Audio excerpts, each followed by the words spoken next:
Victor Wembanyama, naiinip na sa Spurs. Gusto agad manalo ng championship. Wiggins nakabalik na sa Warriors. Sino ang magpapaubaya? Si Kuminga o si Podziemski? Lakers may pananakot sa top-seeded West. Ngunit bago ang lahat, kung gusto nyo ng matibay na basketball shoes, New Curry 11, mabibili lamang sa halagang $2,999.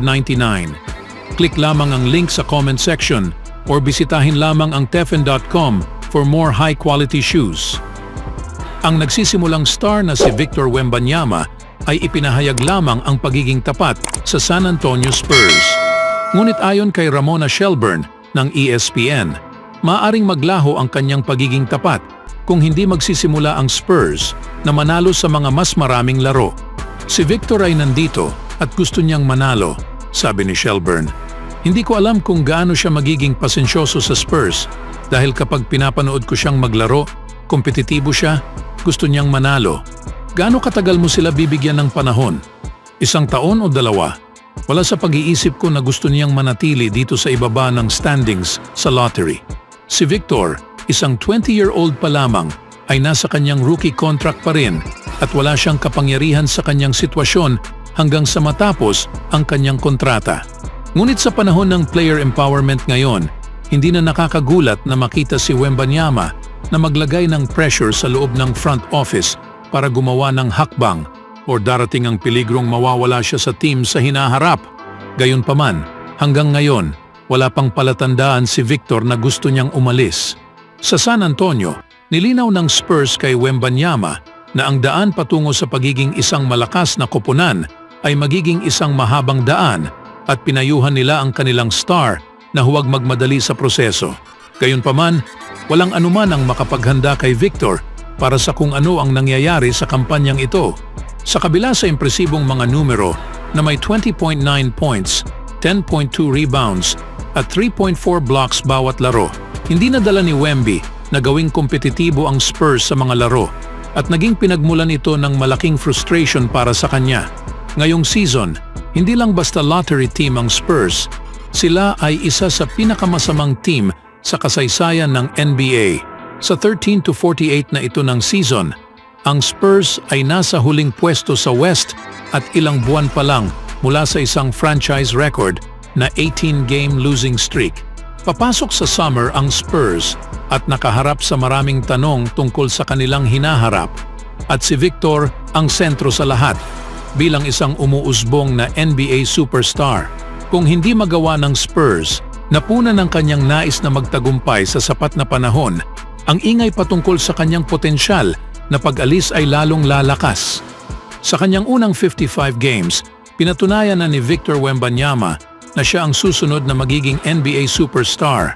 Ang kanyang versatile offensive game kasama ang best defensive package sa NBA ay nagbibigay sa kanya na mapabilang sa isa sa pinakamahusay na two-way basketball players sa mundo sa kasalukuyan. Mas nakakahiya pa kung gayon na siya ay naglalaro sa isang koponan na walang pag-asa kahit na makipagtagisan sa play-in. Sa ngayon, si Victor ang tanging miyembro ng roster ng Spurs na itinuturing na untouchable. Ngunit hindi niya ito maidala sa itaas ng mag-isa. Sa off-season, asahan na ang Spurs ay mag-a-upgrade sa ilang mga areas, kabilang na sa wing at sa backcourt. Kamakailan lamang, ang franchise ay konektado sa ilang high-profile na pangalan tulad ni Trae Young at maging sa veteranong si Klay Thompson ng Warriors. Sa ngayon, sinusubukan pa rin ng Spurs na palakasin ang kanilang mga young players at alamin kung alin sa kanila ang karapat-dapat panatilihin habang inaasikaso nila ang pagre-rebuild ng team. Subukang mas maging mahusay at bumuo sa paligid sa kanilang star. Ngunit kung hindi sila makakakuha ng mga resulta sa lalong madaling panahon, magiging mas mainip si Victor at ang kawalang katiyakan sa kanyang NBA future ay magpapatuloy na maging pangunahing usapan sa kanyang batang karera. Sa ibang balita naman, ang player ng Golden State Warriors na si Andrew Wiggins ay bumalik sa ensayo noong Miyerkules matapos ang kanyang pagkawala para harapin ang personal family matter. Hindi nakasama si Wiggins sa koponan sa nakaraang linggo. Ayon kay Steve Kerr noong nakaraang Miyerkules sa kanyang pagbisita sa lokal na istasyon ng radyo sa Bay Area na 95.7 na hindi siya tiyak kung kailan siya makakabalik, bagaman tumanggi siyang magbigay ng mga detalye. Noong Miyerkules, mas naging direct ang pahayag ng coach ng Warriors tungkol sa 10-year veterans na si Wiggins. Si Andrew Wiggins ay bumalik kahapon. Nag-ensayo siya ngayon at maglalaro siya bukas, sabi ni Kerr. Nakita rin si Wiggins na nagtitraining sa pasilidad ng Warriors noong Miyerkules na nagpapahiwatig sa kanyang pagbabalik sa laro pagkatapos sa pagkawala sa nakaraang 4 na laro. Magho-host ang Golden State sa Milwaukee sa Huwebes ng 10 p.m. ET.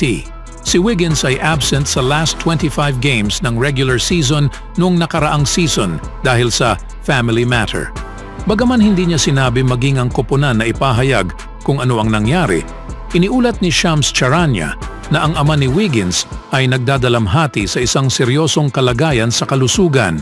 Sa kalaunan, bumalik si Wiggins para sa simula ng playoffs at lumaro sa lahat ng 13 games bago tinalo ng Lakers ang Warriors sa second round. Nasa posisyon kami kung saan ang nangyari kay Wiggins ay isang pribadong bagay at hinihiling niyang panatilihin itong pribado. Kaya, igagalang namin ito, sabi ni Kerr sa pinakabagong pagkawala ni Wiggins. Sa kabuuan, medyo nakakabigo ang season para kay Wiggins. Napansamantalang nawala ang kanyang pwesto sa starting lineup at may average na 12.7 points at 4.3 rebounds sa 45.5% shooting sa 51 games. Gayunpaman, nakapaglaro siya ng mas mahusay nitong mga nakaraang araw na sumasalungat sa hot streak ng Warriors. 7 of 3 ang kanilang record sa kanilang last 10 games na nagdala sa kanila sa ika-10 place sa Western Conference. Bagaman nasa 2.5 na laro pa rin sila sa likod ng Phoenix Suns para sa isang top 6 na pwesto at garantisadong playoff berth. May 5 laro silang abante sa ika-11 na pwesto na hawak ng Utah Jazz at nasa magandang kalagayan sila para sa isang play-in tournament berth.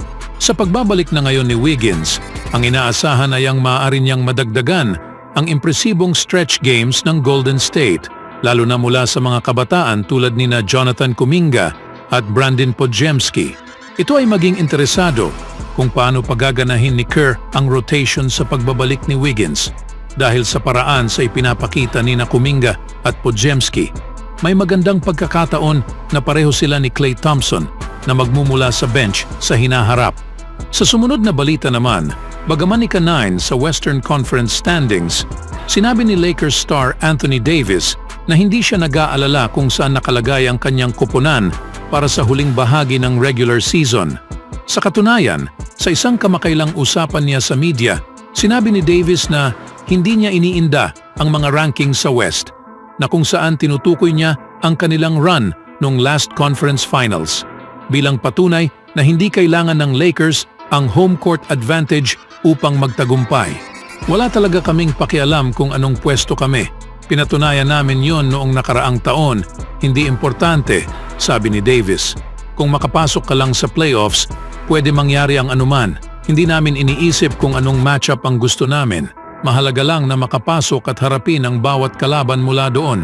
Sa 34-29 na record sa season, ika-9 sila sa Western Conference at 2 laro sa likod ng ika-6 seed na Phoenix Suns na kasalukuyang may hawak sa huling garantisadong pwesto sa playoffs. Kung magtatapos na ang season ngayon, kailangan ng Lakers na manalo ng 2 laro sa play-in tournament para makapasok sa unang round. Siyempre katulad ito sa kanilang sitwasyon noong isang taon kung saan nagtapos ang Lakers sa ika-7 sa West at kailangang manalo sa play-in tournament para iwasan ang maagang bakasyon. Kagaya sa anumang paraan, halos nagtagumpay ang Lakers na manalo sa kanluran sa tulong nina LeBron at Anthony Davis at ang performance na iyon ay nagbigay sa kanila ng kumpiyansa na maaari silang magtuloy-tuloy sa postseason muli, anuman ang kanilang pwesto sa standings. Kung paano magtatapos ang Lakers ngayong season, ang lahat ay nananatiling hindi tiyak, ngunit hindi lahat ay sumasang-ayon sa kanilang status bilang isang contender sa kampyonato. Sa paningin ng ilang kritiko, hindi sapat ang kanilang lakas para makipagsabayan sa mga katulad ng Denver, Oklahoma City at Minnesota. Anong masasabi niyo mga kaibigan? always do it on my own, so I gotta get through it. And the only thing I know is to love what I'm doing. Never give up, never slow, till I finally prove it. Never listen to the no's, I just wanna keep moving. Keep my head up when I act, head up, that's a fact. Never looking back, I'ma keep myself on track.